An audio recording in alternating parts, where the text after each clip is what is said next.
সকলোকে নমস্কাৰ জনাইছোঁ আৰু আজি আপোনালোকৰ বাবে পনীৰ পকৰা ৰেচিপি এটা লৈ আহিছোঁ। আশা কৰোঁ আপোনালোকে ৰেচিপিটো চাই ভাল পাব।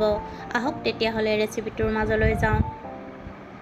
পনীৰ পকৰা বনাবৰ কাৰণে 3টা কণী সিজাই ল'ব আৰু তাৰ পিছত 4টা ভাগত কণীকেইটা কাটি ল'ব। আশা কৰোঁ আপোনালোকে ৰেচিপিটো চাই ভাল পাব আৰু যদি ভাল পায় তেতিয়াহ'লে অসমীয়া পাকঘৰ চেনেলটো যদি এতিয়ালৈকে ছাবস্ক্ৰাইব কৰি লোৱা নাই প্লিজ চেনেলটো ছাবস্ক্ৰাইব কৰি কাষতে থকা বেল আইকনটো অন কৰি ৰাখিব। এটা বাটিত বেচন ল'ব, সোৱাদমতে নিমখ, হালধি, জিৰা গুড়ি, কাশ্মীৰী ৰেড চিলি পাউডাৰ আৰু গৰম মছলা গুড়ি, গোটা জিৰা আৰু কচুৰি মেথি অলপমান দি দিব আৰু জোখমতে পানী দি এটা সুন্দৰ পেষ্ট বনাই ল'ব।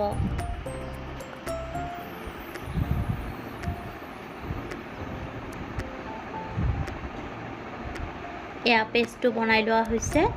এতিয়া কাটি লোৱা কণীৰ টুকুৰাকেইটা বেচনত লেটিয়াই ল'ব আৰু তাৰপিছত কেৰাহীত তেল গৰম কৰি গৰম তেলত এপিচ এপিচকৈ কণীৰ টুকুৰাকেইটা ৰঙচুৱা কৰি ভাজি ল'ব।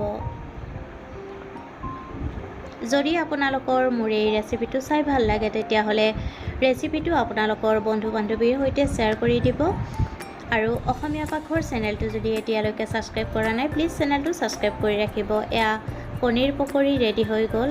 পুনৰ উপস্থিত হ'ম এটি নতুন ৰেচিপিৰ সৈতে। আজিলৈ আহিলোঁ, ধন্যবাদ।